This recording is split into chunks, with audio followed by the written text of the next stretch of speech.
Derivation of Flexural Formula. Now we want to prove the relation between the stresses and Young's modulus and radius of curvature. First of all, you consider a bending moment here. Considering length dx, the considering strip is PQ. Here, AB is the topmost layer and CD is the bottommost layer. EF are called neutral axis. The moment are acting here. After bending, the bend will deflect like this. The bend will deflect like this. Here, the radius of curvature of this curves are as O, centers O, and R is the radius of curvature of the neutral plane, and R minus Y is the strip radius of curvature. Here the PQ layer is now going to P1Q1. This is the case. First, just you see the theory behind this. Derivation of flexural formula. To prove f by y equal to E by R. Just we want to prove f by y equal to E by R. Consider a small length of dx at a beam subjected to a bending moment. Before we see, as a result of this bending moment, this small length of beam bend into an arc of circle O, arc of circle with the center O. Let m equal to bending moment acting at the beam and theta equal to angle subtended at the center by the arc. So m, theta and r is called radius of curvature of the beam. Once again we see the things in the bending stresses. This is the beam. Considering the strip length dx, bending moment are acting here. The PQ is the original length of the strip. After bending, that is going to P1Q1. The radius of curvature of the central plane are R and the strip radius of curvature is R minus Y. And the center of curvature is O here. So the top layer is contracted, which is shortened in length A1 B1, and bottom layer is stretched, that is C1 D1. Now consider a length of PQ at a distance y from neutral axis. Let this layer be compressed to P1Q1. Top layer is compressed to P1Q1 after bending. We know that decrease in length of this layer. Decrease in length of this layer, that is delta L. The PQ is decreased into A1Q1. The delta change in length delta L equal to PQ minus P1Q1, that is equal to R theta minus R minus 1 theta. The change in length delta L equal to PQ minus P1Q1, that is R theta minus of R minus Y theta. Strain in the layer E equal to change in length divided by original length. Strain in the layer E equal to change in length divided by original length.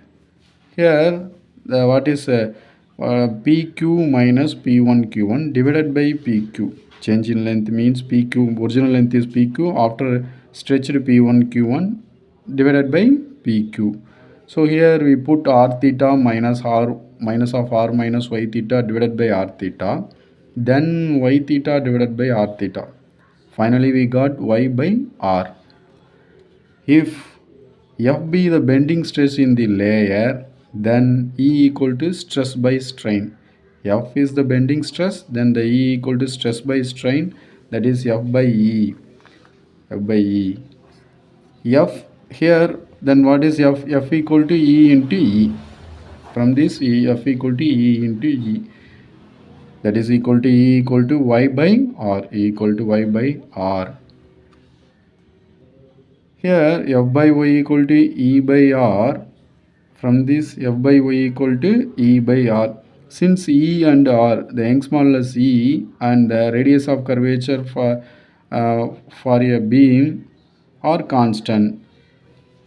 The bending stress is directly proportional to the distance of neutral axis. Since the Young's modulus E and radius of curvature for a beam are constant, the bending stress is directly proportional to the distance of neutral axis.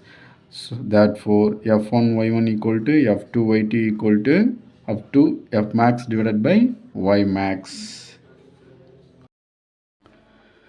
Now we are going to prove M by I equal to E by R. M by I equal to E by R. Consider a section of the beam. Consider a small elemental area del A. Small elemental area del A of a beam at a distance y from the neutral axis. You consider del A as the small area from y. From at a distance y from neutral axis. Here top layer consider for compressive stresses and bottom layer for tensile stresses. Let F be the bending stress at elemental area. F is the stress. The force on elemental area equal to F into del A. The force equal to stress by area, that is force on the elemental area equal to F into del A.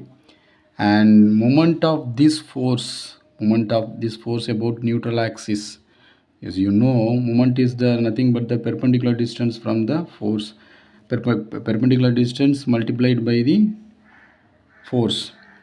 Moment of this force about neutral axis is equal to del M equal to F into del A into Y. F into del A into Y. Y is the perpendicular distance. Substitute F equal to Y into E by R in equation 1.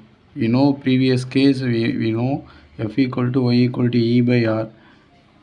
Just we put the F in equation Y.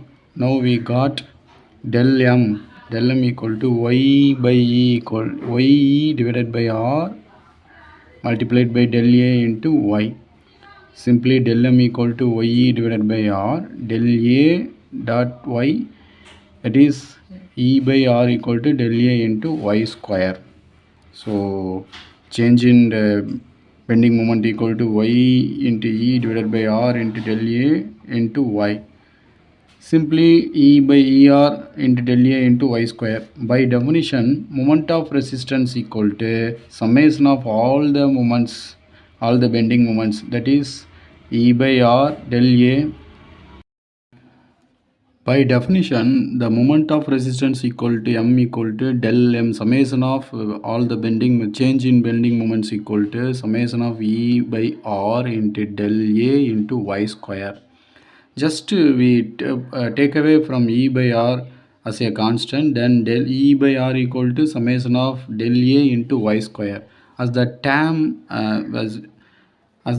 del A into Y square is called moment of inertia of area of the section about the neutral axis, which is called I. So del A into Y square equal to I. That is nothing but the moment of inertia of the section. So therefore M equal to E by R into I. M equal to E by R into I. So we can rewrite this M by I equal to E by R, equation number 2. M by I equal to E by R from this rewrite. Also we know F by Y equal to E by R. F by Y equal to E by R. Combining equations 2 and 3, we got the formula F by Y equal to M by I equal to E by R, which is nothing but the flexural equation. F by Y equal to M by R equal to E by R, flexural equation.